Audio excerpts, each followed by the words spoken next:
Hi everyone, I'm Celeste and welcome to my YouTube channel. My channel's all about cosplay, but right now it is October 26th and it is the 31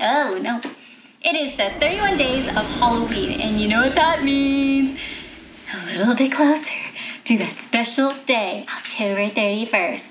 So you may notice my outfit is completely fabulous! That's correct.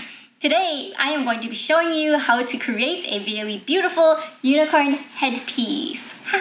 And some cute little accessories to go along with it, to go on with the dress. If you recognize what this dress is, go ahead and leave that down in a comment down below and I'll just give you some love somehow. On a special note, my horn is 3D printed. You can order 3D prints online or find a store next to you, or if you have a 3D printer at your house, go ahead and do that.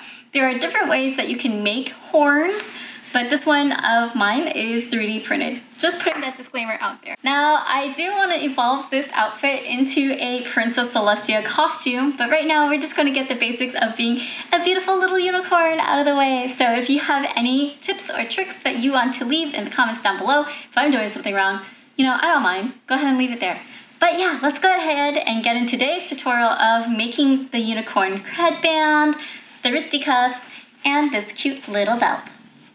For the horn, luckily there are plenty of sources online where I can find the file to 3D print it. I'm using elastic. I'm using this random piece of jewelry holder that I got from a place because this is going to be the backing of my horn so it doesn't scratch my head. You'll need tons of, or you won't need tons, but you can use fake flowers if you want to. I used fake flowers.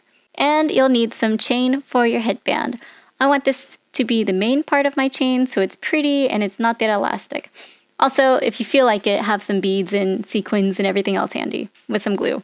Yeah, and when I mean glue, make sure to have a good hot glue gun on standby. Chain that I have does not fit around my head, which is a good thing. You want to use the elastic to help it stretch around your head and does not pinch you or get stuck on your hair. Make sure to cut enough of the elastic to go around and not too short. It's not going to be a good idea. It's easier to tie off too much than to have too little. So make sure to go ahead and cut that, and we're going to sew it to the chain. I decided to sew this on because I didn't want to just rely on jump rings and I wanted it to be super secure. I knew that if I had just glued it, it would probably tear or pull off because it wouldn't be strong enough. So sewing it on was the right choice. I made sure to sew through 2 of the links onto the elastic and then test it out back on my head once I did both sides. Once I was happy with it, I made sure to find the middle of the chain and I marked it. This is going to be the middle of where your unicorn horn is going to go. Luckily, my unicorn 3D print has some grooves set out for it, so you can actually put it and set it into something, or you can sew it down to something. Because this is chain, I can lightly put it through and it's just going to stay there. So go ahead and put it through your grooves if that's what you have. If not, go ahead and create a base and sew that together or glue it together. For me, I'm going to be adding tons of hot glue on first to secure the chain and wait for that to dry. Alright, so the chain is firmly placed in there and secure. Take out that cardboard piece or some kind of thick cardstock and put it onto the unicorn backing. It's okay if you don't cut it out first. I wanted mine to be super accurate, so I'm just going to glue it first and then cut it out. Unfortunately, this material that I chose is actually so it was difficult to cut out, but it still worked out and it's smooth against my head so it doesn't itch or anything. It's pretty awesome. So yeah, go ahead after you're secured with your band, go ahead and add tons of glue and then glue it onto a piece of paper. You can have this cut pre-hand, but I usually have a hard time remembering which way I cut it and it's a circle, so yeah.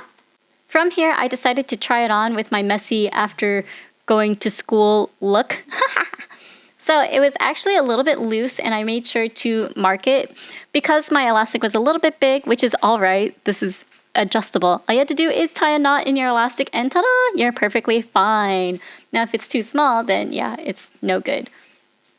Who else looks like they're stuck in quarantine like me? Go ahead and leave a comment down below if I look gorgeous right now. Now that I've gotten the new knot into the elastic, I'm going to try it on one more time to make sure it's nice and snug and if it fits my head.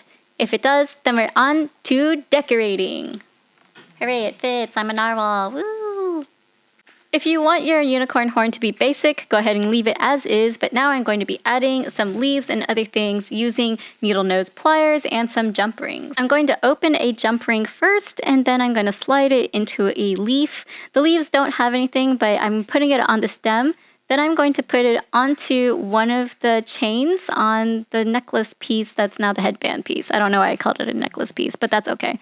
One of the reasons why I want this is because I want to make sure that there is something stable and it doesn't move all the way around onto the chain. I still wanted to have this organic moving, so I didn't want it to seem like, oh, it's sewn down. So I'm going to do this. Later, once I have my flowers ready, I'm going to glue them on. But first, I'm making sure that I have everything symmetrical on both sides. I'm kind of a stickler for symmetry, even though I suck at it. Now that I have my leaves down, I'm going to go ahead and pick out which flowers I want where. I decided that I want roses next to my unicorn horn, so I'm going to stick my roses there and glue them with hot glue. I decided to paint my unicorn horn just a little bit with this nail polish. This nail polish is almost dead. By the time you see this video, it's probably thrown away. But I'm only touching it in certain areas, creating highlights and just a little bit of magic. You don't have to do this step, but I thought it was nice. Oh. Now that my hot glue gun is warmed up, I'm going to take the stem of a rose and completely cover it with hot glue and then shove it in between the chain and the leaves where I had positioned it priorly. Ugh. Can you say that 5 times fast? Positioned it priorly. Positioned it priorly? Is that a thing? I don't know. All right, so I have this rose down and go ahead and let it sit until the glue is dry, and then you'll be really happy. Go ahead and repeat this on the other side if you want more. To me, it just looks really strange if I only have like one rose there. And so I'm just going to do it again, add lots of glue, and then put it in between the unicorn horn and the leaves. I actually tried this on and realized that there was such a big gap between the leaves and the roses and the unicorn horn, and I didn't like that, so I was like really disappointed. So I went back and added one more set of leaves and rose, and a rose, not just rose, but and a rose, because you can see it. It's just like flopping everywhere. The fun part comes next, and that is decorating your unicorn horn and your roses or flowers if you want to do that. I honestly want to. The more fantasy and magical it is, it's so much better for me, and the more sparkle, the better. Well, the right type of sparkle. I wanted my sparkles to be a little bit holographic to match the horn sparkle, so I have these nice little shiny flower sequins that are holographic. They're a type of holographic. They're like unicorn tier holographic. I think that's what they call it. I felt like it was appropriate to kind of incorporate this like colors through. I don't even know what to call it because it's like a spectrum. It's not even just like one color. It's multiple things. Anyways, go ahead and start gluing like sequins everywhere. You can sew it if you want to, but I think that takes too much time. So I glued it. And then I also added pearls later, and I added a few stringed beads onto my tiara. Well, I don't know if this is a tiara, but it's more like a circlet, right? I think so. If you think it's a circlet, leave a like. So like I said, I added draping beads to the sides. My beads are really, really strong because they're on 50-pound fishing line. And I had to look at it because I'm just like, wait, it's really strong. So it's really difficult. But I decided to tape it down and hot glue it together on place. And then I decorated it with a lot of little sparkle and sequins and some pearls on top of it. And then I did that on the other side closer to the horn, and it just looks really pretty. Now inside my flowers, I decided to put a mixture of sequins and pearls in it. For some reason, it started showing these like little cages, but you can't see it anymore because I covered it with pearls, and it looks amazing. Yeah. Woohoo! All right, next part. You can use any dress you want. I'm going to be using my Cleopatra from Fate Go. I know it has this black strip here, but I'm going to cover it with a really nice band. So I will be using this really beautiful pearl sequin trim that I got in Los Angeles Fashion District ages ago. And I mean years and ages ago, because I haven't used this in a hot minute. But I love it, and what a perfect time to be using it. So the first thing that we are going to do is wrap it around my bust line where that black line sits. Once I have that marking, I'm going to go ahead and cut that off, making sure that I just cut through the beads and the strings there. I'm going to go ahead and pull off the beads and strings that are left over, making sure that it's okay. Using some clear E6000 or basically universal glue, I'm going to seal off the sides and making sure that I keep the bead string there for all the little embellishments. I'm only folding over like a really small amount. I don't even know what kind of measurement this is, but it's an extremely small amount. And I'm going to get my sewing clips to help keep it in place. That way it does not pop open. So I'm going to fold it over very slightly. And if you do have beaded trim like what I have, go ahead and pull out all the beads till you need to fold it over. And then clip it down. You can't pin it down because then the pins will get stuck inside the glue. So yeah, that's what you do on both sides. Now to finish up these really cool little belt things, I decided to add more sequins and beads. What I did was I just used that universal glue or E6000 with the sequins that I used on the Unicorn Headband. Oh my god, I almost forgot what I was talking about. And then I just glued it sporadically all over the belt, making sure that it was evenly spaced. I mean, if it's evenly spaced, then it's not really sporadic. And now is it? Okay, well, that's about it. So I'm actually not going to glue this to the dress because I'd like to use this on other pieces as well. So I'm just going to use a pin for a closure. You don't have to add more sequins if you don't want to, but you know, I just really want more bling on it. And I just want it to be really magical. And you know, having more holographics makes it more magical. While I was waiting for the glue to dry on the belt piece, I actually found all of these cute little ruffles. I got these from like this little package of like It's a Boy little present trinket boxes. I ripped off all the ribbon thinking like, oh yeah, I'll use it eventually. I forgot what I used those little present boxes for, but I had this and I've been hoarding these for years thinking I'll finally use them. And this is the time where I'll finally use them. So using that nice E6000, I'm actually going to be gluing it underneath my belt, making sure that it will stay under and the nice little frills will pop out. This is going to be just a nice little color. It's not just going to be a plain little piece of trim. It's going to give it just a tiny bit of dimension, and I love that. So you don't have to do that, but I highly recommend that you do, because then it just doesn't look like you bought trim at a store and then called it a belt. So at first I was thinking maybe I should put it on top or should I put it on bottom? I totally figured out that I'm just going to put it on the bottom because I didn't like the white showing out on top. So I glued it underneath the belt and I made sure to do this all around. I just had enough for the bottom anyways. I was thinking it would be cool if I could do both sides of the belt, but that didn't come true. So I just did one entire side.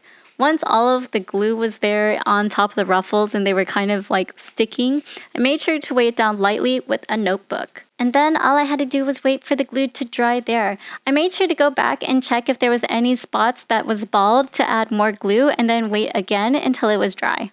It's super awesome craft hoarding sometimes, honestly, because you get so much inspiration randomly from things that you own, and then it's just like, oh, ta-da, look, this looks so amazing. I'm so happy. Okay, awesome. Let's go. And like I said, once the glue is dry and everything is nice and secure, that is the belt piece done. Woohoo! And I said, you know, I'm closing it with a pin. If you want, you can close it with like a hook and eye or something like that. Alrighty, now it's time for these really cute little wristy cuffy things. So I have this scrap piece of lace here. It's stretch lace. It's really cute, really easy to work with, and it stretches. I'm just going to be using glue all over these. So I have enough that goes around my wrists, so I cut it in half. Now, if you don't have any lace, go ahead and buy some lace or like cut up some panties. I don't know. Do something where you can find some lace and then just create little wristy cuffs. You don't have to go too hardcore with it and buy some unless you have some. This is why it pays to be like a crafting hoarder. Alright, so now with that awesome glue that I've been using this entire video, not hot glue, just the E6000 universal glue, I'm going to start gluing on those beautiful hollow unicorn tears flower sequins all over it. Now I really want those to be the central focal point, so I'm just going to put it dead in the center. And I spaced it about like 5 of them in the middle, and that's what I like. So I did that, and then I just started spreading around these really cute pearl Kobocons. These pearl Kobocons are not just solid pearls, but they have actually unicorn foil on top of it too. So it's super awesome. So I just sporadically placed those, and I had an idea of having like the same amount of number on it, but honestly I just started gluing everywhere, and then I just put the pearls on top. And I mean, I really like the idea of using these Kobokons. They're really easy to use. All you do is stick down your glue and then put them on top of it. You can even get this like special dotting tool that helps pick up Kobokons or like bedazzly jewelry thingies, and you just stick it on top. But yeah, that's what I did. If you guys didn't know, I actually glued the edges together with elastic to make sure I can close it and put it on my wrist. So I hope you liked these small little mini tutorials. Let's see what it looks like.